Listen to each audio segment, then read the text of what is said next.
This is I Only Touch Greatness Remix. Scan the code and follow. Only Touch Greatness. Yeah. The mayor of C-Town, Ryan Hayes, and his big name guest. Hey, this is your homegirl, Fyne, and I'm coming up next on the I Only Touch Greatness podcast.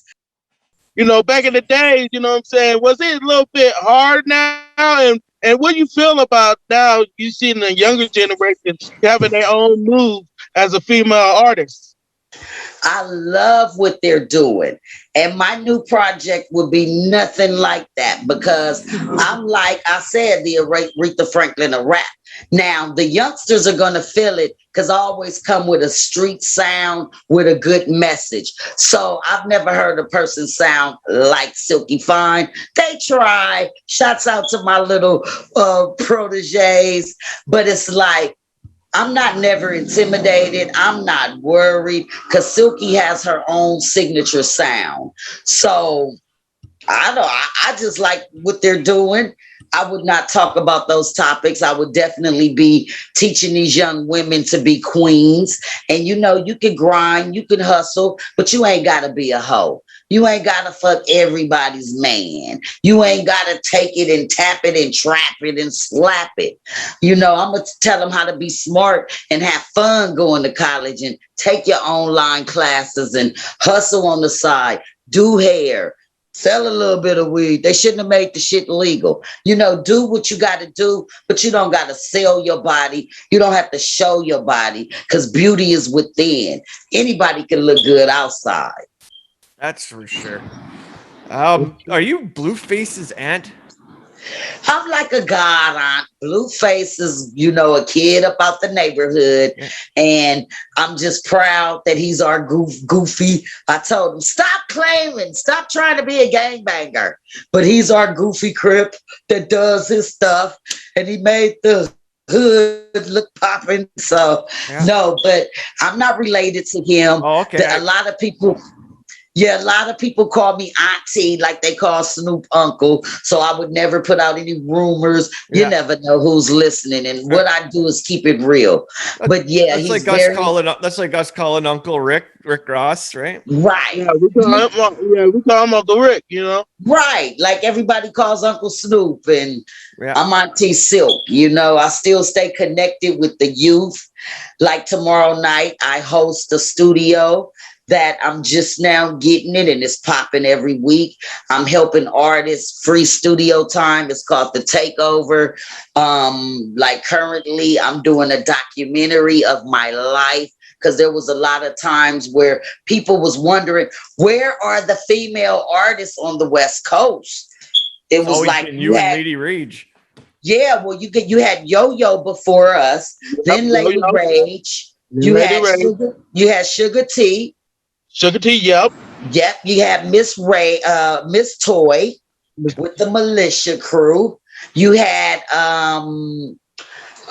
Funky for the Streets, the girls out of the Bay. I can't think of their name. And they were dope. On the Expedition, a Funky Expedition. Oh, yeah. Oh, JJ Fad, too. Yeah. You got, they were before me. So after me,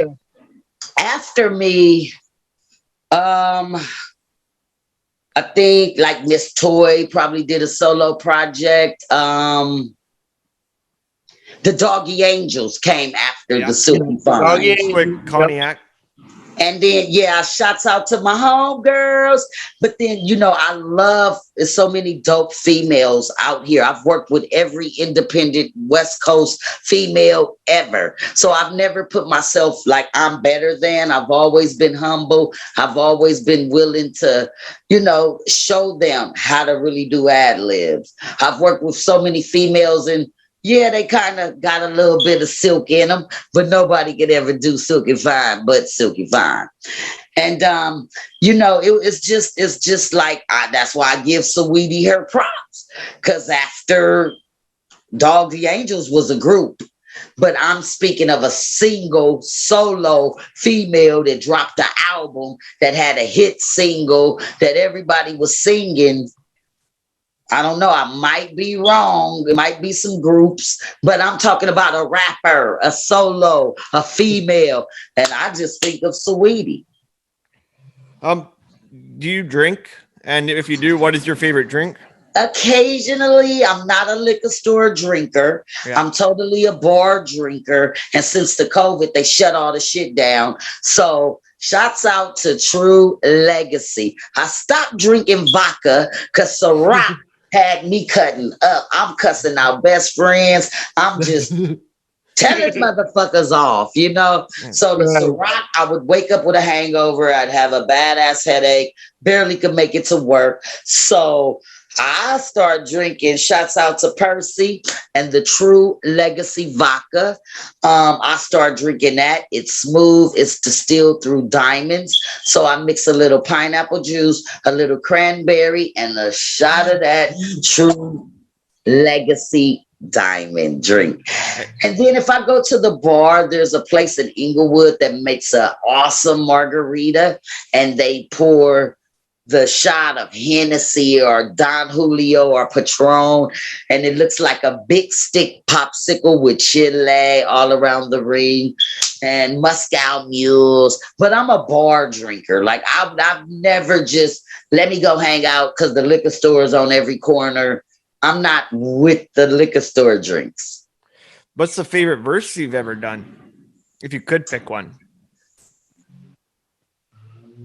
I'm in a hell of a situation. I got love for the homegirl, but it ain't no escaping. I've been waiting on the chance for me to do my thing. When I go out, baby, I go out with a bang. Thursday night, about to hang out at the House of Blues. Fresh attire, new shoes, and a new hairdo. Woo! I'm mesmerized by the music that they bump in the club. I see my homegirl looking like he needs some love. Cause every time I see him, he be giving me the eye. Cause he my type and I'm his type. And plus we love to ride. Imagine that. Off we left. Hot sex, hot sweat. It ain't like we just met. Why he trusts me. Since this girl went on a little trip, I made his sweat drip. He made me strip. It ain't my fault in the fucked up relationship. That just go to show you never know who you're dealing with. Lust over. That's why I live my life trustless. I wish I wouldn't trust me so much. That was a record I did with Snoop Dogg, and it was on the album that he did on No Limit. And The Last Meal? Yeah. Not the last meal. Not the last meal. It was called Top Dog. Yeah. Top Dog, yeah. Wasn't that the I was album? on a record. I was on that album, and it's called Trust Me. And that was a remake from Bobby Womack. And we were young, and I don't think Snoop got the proper permission to remake that record back in 97, 98. You know, so they kind of took a lot of the publishing because he didn't get the record cleared. So it really just was a record on the album.